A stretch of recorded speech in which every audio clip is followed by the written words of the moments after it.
விசுவாசம் உள்ளவன் வாழ்க்கைக்கும் விசுவாசம் இல்லாதவன் வாழ்க்கைக்கும் இருக்கிற மிகப்பெரிய வித்தியாசம் ரிமோட்டோடு டிவி பார்ப்பவனுக்கும் ரிமோட் இல்லாமல் டிவி பார்ப்பவனுக்கு இருக்கிற வித்தியாசம். ரிமோட் இல்லாமல் டிவி பார்த்தா போடுறதெல்லாம் பார்த்துக்க வேண்டியதான். இடையில ஒரு அழுகையை போட்டு கூப்பாட போட்டாலும் அதையும் பார்த்துக்கணும். ஏன்னா ரிமோட்டில் இல்லை. விசுவாசம் இல்லாத இந்த வாழ்க்கையில் நடக்கிறதெல்லாம் பார்த்துக்கணும், நடக்கிறதெல்லாம் பார்த்துக்கணும். ஆனால் நடக்கிறத மாற்றணும்னா Kaiyathattu. You want to change the channels. அழுகையிலிருந்து அப்படியே அதை கழிப்பாணி மாற்றணும்னா மியூசிக் சேனலுக்கு என்றால் ரிமோட் தேவை. அப்படியே வாழ்க்கையில் நடக்கிற அழுகையான சூழ்நிலைகளை மாற்றி கழிப்பானதாய் மாற்றுவதற்கு தேவனால் அருளப்பட்ட விசுவாசம் உங்களுக்கு அவசியமாயிருக்கிறது. கரங்களை தட்டி கர்த்தர்கள் என்று சொல்லுவோம்.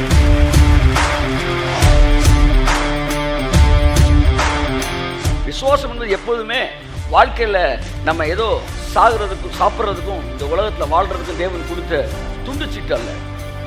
தேவனுடைய கனவுகளை இந்த பூமியில் தனி மனிதனாய் நின்று, அது எவ்வளவு 1000 கோடிகள் பெருமானமாக இருந்தாலும் தனி மனிதனாய் நின்று அவருடைய விருப்பங்களை நிறைவேற்றுவதற்கு பயன்படுத்தப்படுவது விசுவாசம். கையை தட்டுங்க ஒருத்தவருக்கு ஆமென்.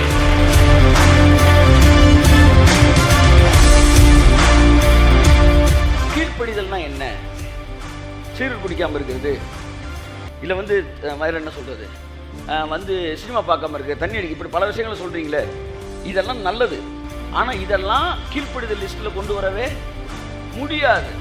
ஏன்னா பைபிள் கீழ்ப்படிதல் எதிர்மா சொல்லுது, தான் அழைக்கப்பட்ட போது விசுவாசத்தினாலே தங்களுக்கு முன்பாக ஒன்றும் தெரியாவிட்டாலும் தேவன் சொன்ன வார்த்தையை நம்பி கால்களை எடுத்து வைக்கிறவர்களை கீழ்ப்படுகிறவர்கள் என்று வேதம் அழைக்கிறது.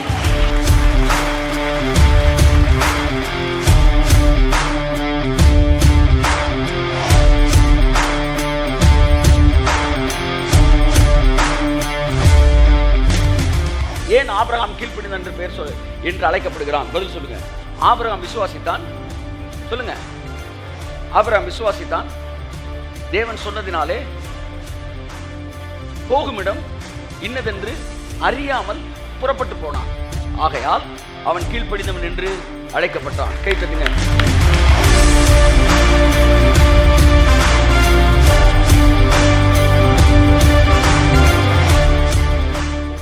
சொல்லுங்க. தேவனின் வாழ்க்கையிலே ஒன்றை செய்ய சொல்லும் போது அதை செய்யாமல் நான் யோசிப்பேன் என்றால் அங்கே நான் கீழ்ப்படியாத பிள்ளையாக இருக்கிறேன். தேவன் ஒன்றை சொல்லும் போது அதை சற்றும் யோசிக்காமல் மாம்சத்தோடு இரத்தத்தோடு யோசனை பண்ணாமல் தாமதமின்றி அதற்கு நான் கீழ்ப்படியும் போது, அதை நான் விசுவாசிக்கும் போது நான் கீழ்ப்படிதல் உள்ள பிள்ளை என்று அழைக்க.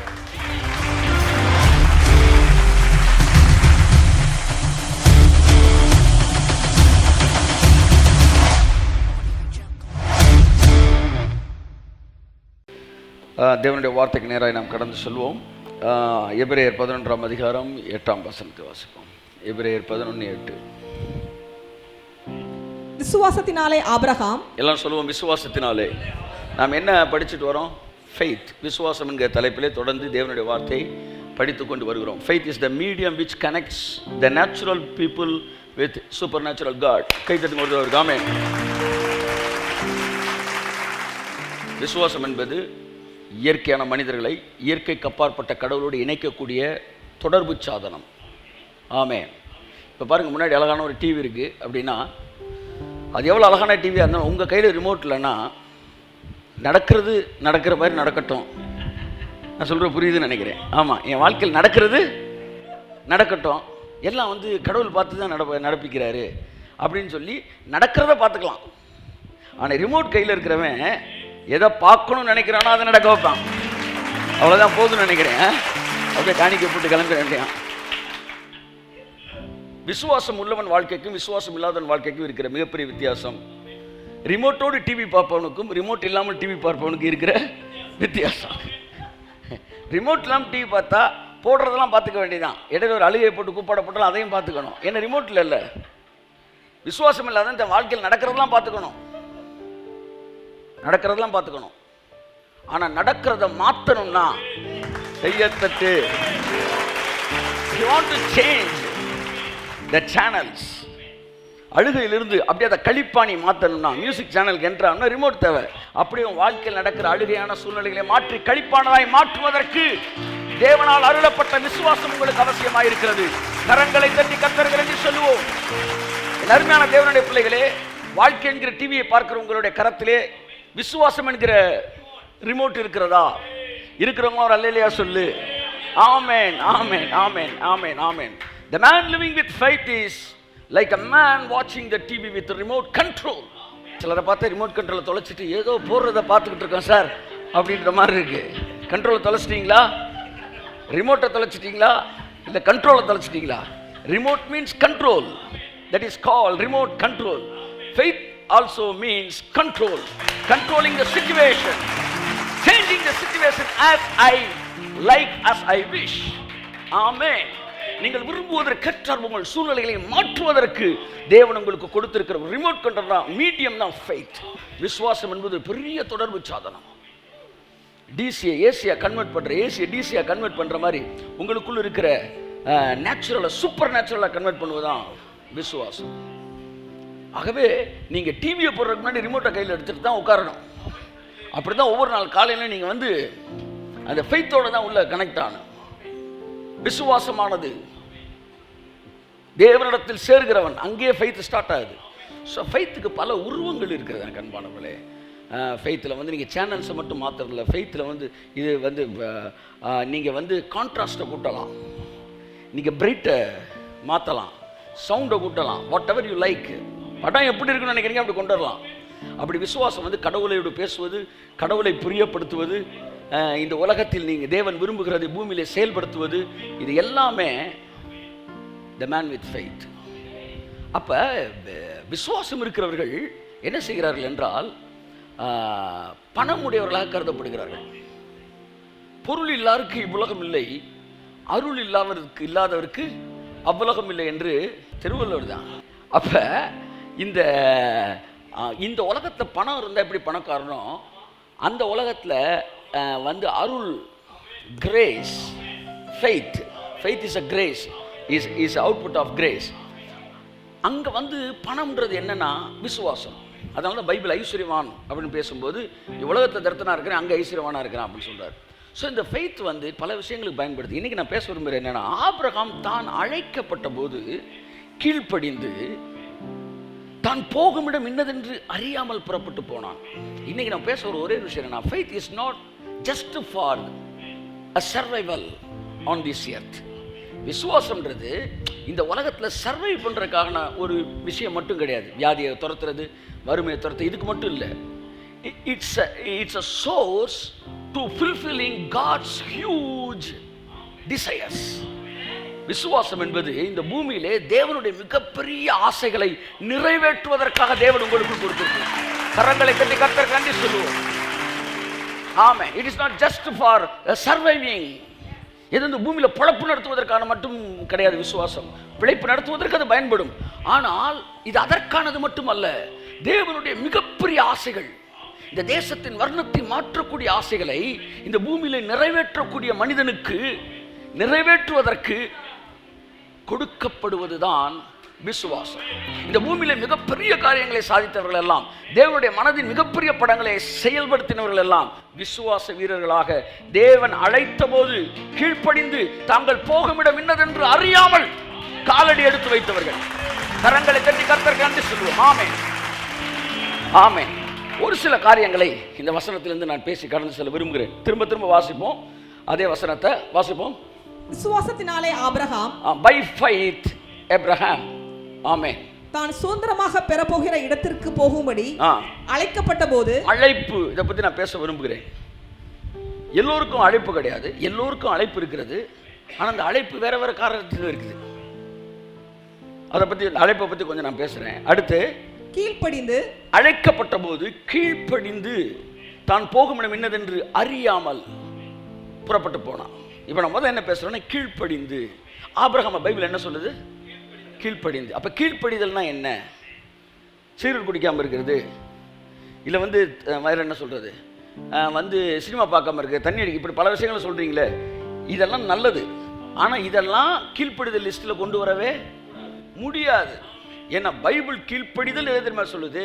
தான் அழைக்கப்பட்ட போது விசுவாசத்தினாலே தங்களுக்கு முன்பாக ஒன்றும் தெரியாவிட்டாலும் தேவன் சொன்ன வார்த்தையை நம்பி கால்களை எடுத்து வைக்கிறவர்களை கீழ்ப்படுகிறவர்கள் என்று வேதம் அழைக்கிறது. So according to New Testament, what is obedience? Obedience means believing God. தேவனை நம்புகிறவன் கீழ்ப்படுகிறவன் என்று கணக்கில் எடுக்கப்படுகிறது. தேவனை நம்பாதவன் கீழ்ப்படியாதவன் என்று கணக்கில் எடுக்கப்படுகிறது. ஆகவே விசுவாசமே கீழ்ப்படிதல். எல்லாம் சொல்லுங்க. ஒரு ஆளுக்கு விசுவாசம் இல்லைன்னா அவன் கீழ்ப்படியலன்னு அர்த்தம். விசுவாசம் அவன் கீழ்ப்படியாதவன் அப்படின்னா சர்ச்சுக்கு, அதாவது என்ன சொல்ற வராம எந்த வேலையும் பார்க்காம கடவுளை என்ன சொல்ற எல்லா பாவ காரியங்களை செய்யறது அது துன்மார்க்கத்தனம். துன்மார்க்கத்தனத்தையும் கீழ்ப்படியாம நீங்க குழப்பவே கூடாது. நான் சொல்ற புரியுதா உங்களுக்கு? கீழ்ப்படியாமை என்பது என்னன்னா தேவன் சொல்லுகிறதை நம்பாமை. தேவன் சொல்லுகிறதை நம்பாமை. அப்ப தேவன் சொல்றதை நம்பிட்டீங்கன்னா வச்சுங்களேன், உங்களுக்கு பேர் என்ன தெரியுமா? கீழ்ப்படுகிறவர்கள். அவருடைய நாமத்தின் மேல் விசுவாசம் உள்ளவர்கள் ஏற்றுக்கொண்டவர்கள் எத்தனை பேரோ அத்தனை பேரும் பிள்ளைகளாக முடிய அதிகாரம் கொடுத்தார். இதை அங்கே எடுத்தோம். பிள்ளை என்னும்போது ஒரு அதிகாரம் வருது. அதிகாரம்னாலே அங்கே ஏதோ அனுபவிக்கிறதுக்கு இருக்கு. அதுதான் யூதனுடைய வித்தின் ஆசீர்வாதம். ஸோ பிஸ்னஸ் மேன் வீட்டில் எடுத்தேன். என்ன சொல்ல வரேன்? பிள்ளைகளாக முடியும் விசுவாசிக்கிறவர்கள் எத்தனை பேரோ அவர்களாம் பிள்ளைகளாம். அப்போ நம்மெல்லாம் பிள்ளைகள் எப்படி ஆனோம்னா விசுவாசத்தினால. ஸோ விசுவாசிக்கிற நமக்குலாம் அப்போ என்ன பேர்? கீழ்ப்படிந்தவர்கள். இப்போ நீங்கள் பிள்ளைகள்னா கீழ்ப்படியாதவர்கள்னு இருக்கவே முடியாது. பிள்ளைகள்னாலே நீங்கள் கீழ்ப்படிஞ்ச உள்ளே வந்திருக்கிறீங்க. இயேசு சிலுவையிலே என்னை எல்லா பாவத்திற்கும் தேவையானதை செலுத்தி தீர்த்தார். என்ன சார் அந்த படம் பேர் என்னது? அதில் ஒரு பெரிய ரவுடி என்ன செய்கிறாப்புல, திடீர்னு ஒரு 50 பொம்பளை பிள்ளைகளை கடத்திருப்பாரு, காப்பாற்றிடுறாப்புல யதார்த்தமாக. அவங்க சைலன்சரோட திரும்பி சண்டை போட அங்கே பார்த்தா ஏதோ ஒரு பண்ணி அதை 50-100 பிள்ளைகளை காப்பாற்றிறாரு. காப்பாற்றணுன்னா எல்லா பிள்ளைகளோட அம்மா அப்பா அழுது, ஐயா நீங்கள் தான் காப்பாற்றினீங்க கொண்டீங்க. அது ஒருத்தர் சொல்லுவேன் ஒரு வார்த்தை, நீங்கள் செஞ்ச இந்த நீதி உன் வாழ்க்கையில் எவ்வளவு பாவம் செஞ்சுருந்தாலும் நீ செஞ்ச பாவம், நீ செஞ்சுக்கிட்டு இருக்க பாவம், நீ செய்ய போகிற பாவத்துக்கெல்லாம் சேர்த்து வச்சு ஒரு பெரிய நீதியை நீ செஞ்சுட்டேயான்னா என்ன அர்த்தம்னா, ஒரு நீதி அளவுக்கு அதிகமாகும் போது அது 3 காலங்களின் பாவங்களையும் விழுங்கக்கூடியதாக இருக்குது. கையத்தட்டு. உலகத்தான் ஏற்றுக்கிறான். நீதியின் அளவு அதிகமாகும் போது அது எக்காலத்து பாவங்களை விழுங்கிருதுன்னு. ஆனால் கிறிஸ்தவன் தான் ஏற்றுக்க மாட்டேன்றான். சிலுவையை முன்னாடி முட்டி முட்டி கும்பிடுறவன் அந்த சிலுவையின் ரத்தத்தின் மகிமையை ஏற்றுக்க மாட்டேன்றான். அந்த ரத்தத்துக்கு பவர் குறைச்சுன்றான். நான் சொல்றேன் அந்த ரத்தத்திற்கு 3 காலங்களுக்கான வல்லமை இருக்கிறது என்றான். இதை நம்புறோம்ல, அதனால நமக்கு பேர் கீழ்ப்படிதல் பிள்ளை. அப்ப கீழ்ப்படிதல் பிள்ளைன்னா யாருன்னா விசுவாசிக்கிறவர்களே கீழ்ப்படிந்தவர்கள். அப்ப ஆபிரகாம் கீழ்ப்படிந்து விசுவாசத்தினாலே ஆபிரகாம் தான் போகுமிடம் என்று அழைக்கப்பட்ட போது கீழ்ப்படிந்து போகுமிடம் என்னதென்று அறியாமல் புறப்பட்டு போனான். ஆபிரகாம் புறப்பட்டு போனான், ஆபிரகாம் கீழ்ப்படிந்தான். ஆபிரகாம் புறப்பட்டு போனான், ஆபிரகாம் விசுவாசித்தான். ஆகையால் ஆபிரகாமுக்கு பேர் கீழ்ப்படிந்தான். ஏன் ஆபிரகாம் கீழ்ப்படிந்தான் என்று பெயர் என்று அழைக்கப்படுகிறான்? பதில் சொல்லுங்க. ஆபிரகாம் விசுவாசித்தான். சொல்லுங்க. ஆபிரகாம் விசுவாசித்தான். தேவன் சொன்னதினாலே போகுமிடம் இன்னதென்று அறியாமல் புறப்பட்டு போனான். ஆகையால் அவன் கீழ்ப்படிந்தவன் என்று அழைக்கப்பட்டான். கை தட்டுங்க எல்லாரும். என்ன பாருங்க, கீழ்ப்படிதல் வேறு, சொல்லுங்க, பரிசுத்தம் வேறு. கீழ்ப்படிதல் வேறு, பரிசுத்தம் வேறு. கீழ்ப்படிவது என்பது வேறு, பரிசுத்தம் என்பது வேறு. கீழ்ப்படியாதவர்களைத்தான் தேவன் தண்டிக்க வருகிறார். பரிசுத்தம் என்பது அலங்காரம், கீழ்ப்படிதல் என்பது தேவனோடு இருக்கிற இணைப்பு. பரிசுத்த அலங்காரம். அந்த பரிசுத்தம் கூட it is not a decoration to attract God. It is a decoration to attract others. பரிசுத்த அலங்காரம் என்பது தேவனை அட்ராக்ட் பண்ற அலங்காரம் இல்ல. பரிசுத்த அலங்காரம் என்பது நீங்க பாருங்களேன், இப்போ பேண்ட் ஷர்ட்டை போட்டோம்னு வச்சுக்கோங்களேன், நல்லா பேசுறாரு அப்படின்னு, ஆனால் வெள்ளை வெட்டியை போட்டு அப்படின்னு நின்னோம்னா ஐயா வந்துட்டாருண்டா பார்த்தீங்களா? அப்போ அது அவன் அலங்காரம், அந்த அலங்காரம் அவனை தான் இழுக்குது. ஸோ பரிசுத்தம் என்பது தேவனுக்கு அவர் ரத்தத்தினாலே கழுவப்பட்டவன் தான் பரிசுத்தவான். இந்த வெளியரங்கமான விஷயங்கள் எல்லாம் வெளியே இருக்கிறவர்களே மனிதன் முகத்தை பார்க்கிறதுக்காக சொல்லப்படுகிற விஷயம். பரிசுத்தம் என்பது தேவை இல்லையா? பரிசுத்தம் என்பது தேவை. ஆனால் அதை கொண்டு போய் வேற இடத்துல வைக்காதன்றேன். குக்கியை செல்ஃபோனை வாங்கிட்டு பேப்பர் பறக்காமல் இருக்கிறதுக்கு தான் இந்த ஃபோனுன்னு சொன்னீங்கன்னா அது எப்படி ஏற்றுக்க முடியும்? அதனுடைய பர்பஸ் வேற. கீழ்ப்படிதல் என்பது வேறு. ஆனால் இவங்களுக்கு தெரிஞ்ச எல்லா வொக்காபுலரியும் ஒரே மீனிங்லாம் பேசுவாங்க. துன்மார்க்கன், சன்மார்க்கன், நீதிமான், 3 நீதிமான் தான் தெரியும், சன்மார்க்கன் யாரும் தெரியாது. துன்மார்க்கன் சன்மார்க்கன் ஒரே கேடான்னு தெரியாது. துன்மார்க்கன் சன்மார்க்கன் என்ன வித்தியாசம்? சன்மார்க்கன் நீதிமானுக்கு என்ன வித்தியாசம்? அறிவுனா என்ன, ஞானம் என்ன, புத்தினா என்ன, கீழ்ப்படுதல் என்ன, பரிசுத்தம்னா என்ன? இது எல்லாத்துக்கும் வேறு வேறு மீனிங் இருக்குது. நாங்கள் எல்லாத்தையும் ஒரே மாதிரி தான் பேசுவோம். ஒருத்தர் தப்பு பண்ணுறது, நீ கீழ்ப்படியாமல் வந்திருக்கிறாய், நீ பரிசுத்தம் இல்லாமல் வந்திருக்க. ஐயா, பரிசுத்தம்லாம் வந்திருக்க, கீழ்ப்படியாமல் வந்திருக்கிறாரா? தெளிவாக பேசணும். அவர் இயேசு சொந்த ரட்சகரை ஏற்றுக்கொண்டதனால் கீழ்ப்படிந்த பிள்ளையாகவே கருதப்படுகிறார். அவர் தவறு செய்ததனால் பரிசுத்தம் இல்லாமல் இருக்கிறார், அப்படி பேசு. கீழ்ப்படியாமல் இருக்கான்னு சொல்லாது. கீழ்ப்படிதல் என்பது விசுவாசத்தோடு தொடர்புடையது, பரிசுத்தம் என்பது வேறு விதத்தோடு தொடர்புடையது. இப்ப இங்கே ஆபிரகாம் பரிசுத்தமான் தானா, கீழ்ப்படிஞ்சானான்னு கேட்டா ஆபிரகாம் கீழ்ப்படிஞ்சான். கையத்தட்டு. ஆமென். கீழ்ப்படிதல் என்பது விசுவாசத்தோடு தொடர்புடையது. ஒருத்தர் எவ்வளவு பரிசுத்தமா இருந்தாலும் கீழ்ப்படியாம இருந்தாலும் என்ன செய்வீங்க? ஒரு பையன் நல்லா படிக்கிறான் சார், ஆனா வாத்தியார் சொன்ன எதுக்குமே கீழ்ப்படிய மாட்டேன்றான். அவனை வாத்தியார் என்ன செய்ய, தலைமையில வச்சு கொஞ்சம் வரா, நீ எவ்வளவு ஒழுக்கம் வேணா இரு, கீழ்ப்படிடாம போத, வெளியே போட நீ அப்படின்ற ஒரு வாத்தியார். இன்னொரு பையன் படிப்பை ஏறல, ஆனா கீழ்ப்படிறான். ஆனா வாத்தியாருக்கு அவனை என்ன செய்யும்?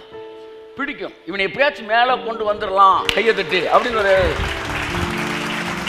அதெல்லாம் சொல்றேன், கீழ்ப்படிதல் இல்லாமல் நீங்கள் பரிசுத்தமாக இருப்பதை விட பரிசுத்தம் இல்லாவிட்டால் கீழ்ப்படிதல் உள்ளாக இருப்பீர்கள் என்றால் உங்களுக்கு பரிசுத்தை தருவதற்கு வல்லமையுள்ளவராக இருக்கிறார். என்னை கீழ்ப்படிஞ்சிட்டீங்களே, அப்ப எதை வேணாலும் அவர் உங்களுக்கு செஞ்சிருவார். அப்ப கீழ்ப்படிதல் என்பதை பைபிள் விசுவாசிப்பதையே கீழ்ப்படிதல் என்று சொல்லுகிறது. உங்கள் வாழ்க்கையில் தேவன் ஒன்றை சொல்லும் போது அதை நம்புவதற்கு நீங்கள் யோசிப்பீர்கள் என்றால் நீங்கள் கீழ்ப்படியாதவர்கள் என்று வேதம் சொல்கிறது. வாவ், என்ன சொல்லுங்க? தேவனின் வாழ்க்கையிலே ஒன்றை செய்ய சொல்லும் போது அதை செய்யாமல் நான் யோசிப்பேன் என்றால் அங்கே நான் கீழ்ப்படியாத பிள்ளையாக இருக்கிறேன். தேவன் ஒன்றை சொல்லும் போது அதை சற்றும் யோசிக்காமல் மாம்சத்தோடும் இரத்தத்தோடும் யோசனை பண்ணாமல் தாமதமின்றி அதற்கு நான் கீழ்ப்படியும் போது, அதை நான் விசுவாசிக்கும் போது நான் கீழ்ப்படிதல் உள்ள பிள்ளை என்று அழைக்க.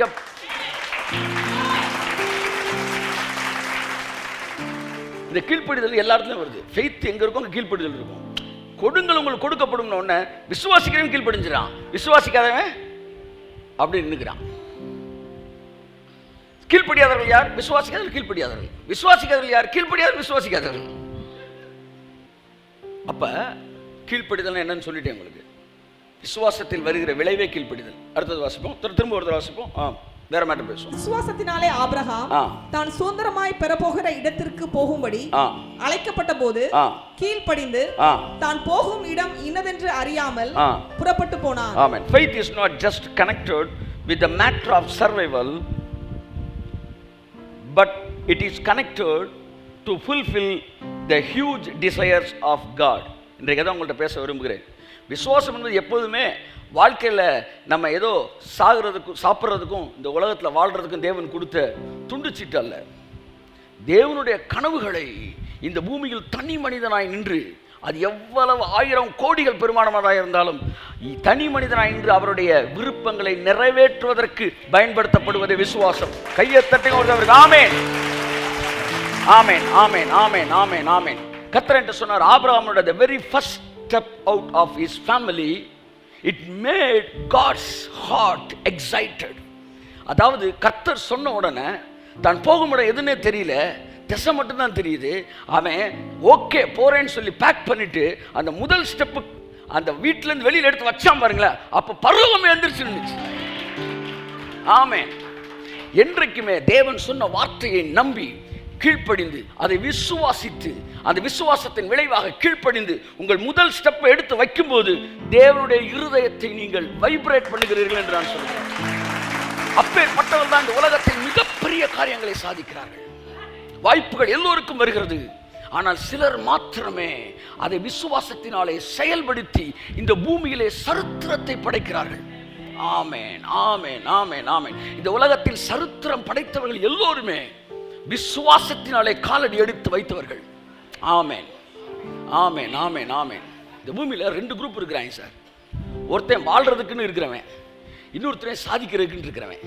தேவன் எல்லாரையும் சாதிக்கணுன்ற இடத்துக்கு அழைக்கிறதே இல்லை, ஆனால் சிலரை மட்டும் சாதிப்பதற்காக அழைக்கிறார். சிலரை மட்டும் தன்னுடைய விருப்பங்களை நிறைவேற்றுகிற மனுஷனாய் அவர் அழைக்கிறார். அப்பேற்பட்டவர்கள் அழைக்கப்படும் போது அவர்கள் போகும் இடம் இன்னதென்று அறியாதிருந்தாலும் தேவனை நம்பி தங்கள் கால்களை எடுத்து வைக்கிறார்கள். தேவன் அவர்களை அழைக்கும் போது தன்னுடைய திட்டங்களை முழுமையாக அவர்களுக்கு விளக்கி காட்டுவது இல்லை. காரணம், தன்னுடைய தலைவர்கள் திட்டங்கள் மீது நம்பிக்கை வைக்காமல் திட்டத்தை தருகிறவர் மீதே நம்பிக்கை வைக்க வேண்டும் என்று அவர் விரும்புகிறபடியினாலே முழுமையாக திட்டங்களை விவரித்து காண்பித்து ஆபிரகாம் அழைக்கவில்லை.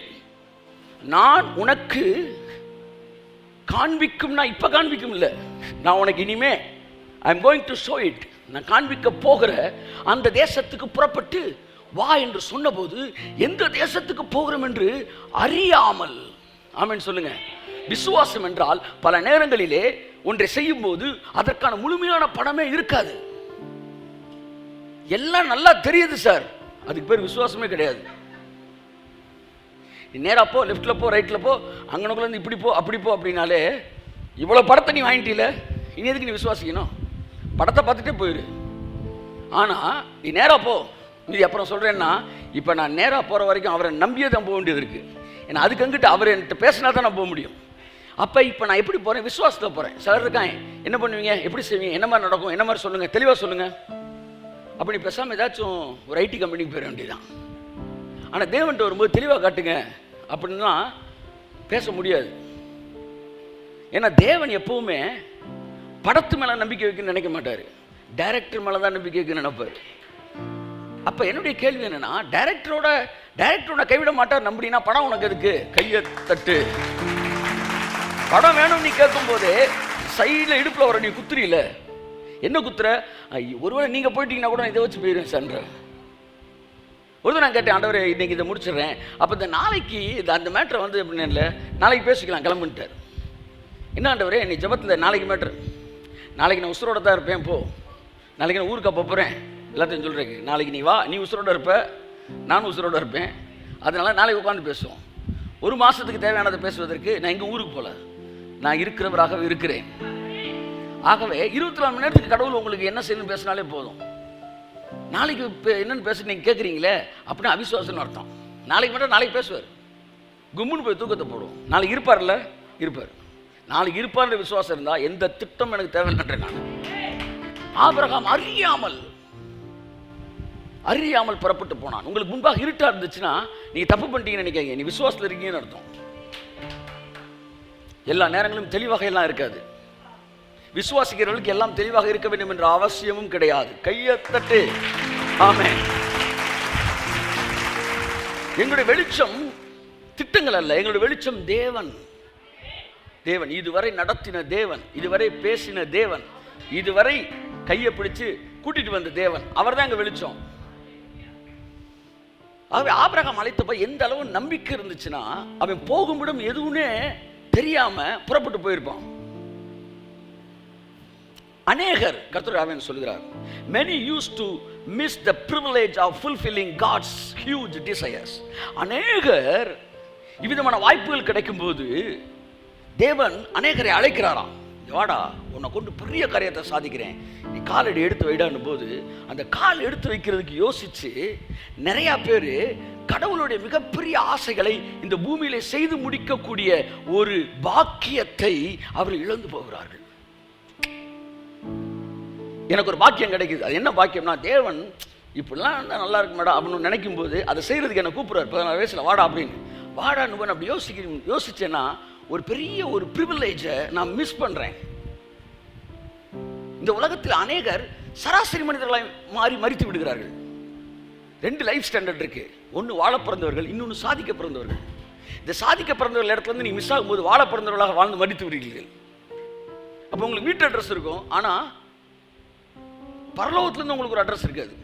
நான் சொல்ற புரியுதா? எவர்களெல்லாம் தேவனுடைய சித்தத்தோடு இணைக்கப்பட்டிருக்கிறார்களோ அவர்களுக்கெல்லாம் அட்ரஸ் இருக்கும். ஆணையருக்கு போனீங்கன்னா அங்கே ஜஸ்டின் ஒருத்தர் இருப்பான், அவன் இப்போ நான் என்ன செய்யணும்னு நினச்சிக்கிட்டு இருக்கணும் அதை செஞ்சுக்கிட்டு இருக்கிறான் அப்படின்னும் போது பரலோகம் எனக்கு ஒரு அட்ரஸ் கொடுத்துருக்கு. இதே ஆணையருக்குள்ள சும்மா சாப்பிட்டு தூங்கிட்டு இருக்கிற ஒரு குரூப் இருக்காங்க, அவனை ஏசு நான் கும்பிடுவாங்க, ஆண்டவரே சாப்பாடு கொடுங்க நல்லா இருக்கும், ஏசு நாமத்தில் கார் கிடைக்கும், ஏசு நாமத்தில் வீடு கிடைக்கும், எல்லாம் அப்படியே போயிட்டு அவனுக்கு வந்து பூமியில் அட்ரஸ் இருக்கு, பரலோகத்தில் அவனுக்கு அட்ரஸ் இல்லை. ஆனால் இந்த பூமியிலே தேவனுடைய மிகப்பெரிய ஆசைகளை நிறைவேற்றும்படிக்கு உங்களை தேவன் அழைத்திருப்பார் என்றால் இந்த வார செய்தி உங்களுக்கானது. அநேக தலைவர்கள் இந்த வாரத்தில் கேட்டுக்கொண்டிருக்கிறார்கள். சராசரி மனிதர்களுக்குமான அழைப்பும் இருக்கிறது. அது சின்ன சின்ன அழைப்பு நான் பேசுகிறேன் உங்களுக்கு. அந்த அழைப்பில் கூட கால் எடுத்து வைக்காதவன் ஒரு மிகப்பெரிய ஒரு அட்ரஸ் என்ன செஞ்சிடறான், இழந்துடுறான். பவுல் சொல்கிறான், பவுல் பேர சொல்லி ஒருத்தன் பிசாசு துரத்தும் போது பிசாசு சொல்லுது, பவுலை நாங்கள் அறிவோம். ஏன்னா அவர் அட்ரஸ் எங்களுக்கு தெரியும். he is doing something. அதனால அங்கே வந்து நாங்கள் அடிக்கடி பேசுவோம். he has an address. ஆனால் நீ யார் இப்போ, உனக்கு அட்ரஸ் இல்லையே பண்ண. அப்போ எப்போ நீங்கள் விசுவாசத்தில் தேவன் சொன்னதை நம்பி கால் எடுத்து வச்சுட்டீங்களோ அன்னைக்கே உங்களுக்கு முகவரி கொடுக்கப்படுகிறது. உங்களுக்கு முகவரி கொடுக்கப்படுகிறது, உங்களுக்கு நம்பர் கொடுக்கப்படுகிறது. பரலோகத்தில் உங்களுக்கு வந்து வரிசை என்ன நம்பர், என்ரோல்டு நம்பர் உங்களுக்கு கொடுக்கப்படுகிறது.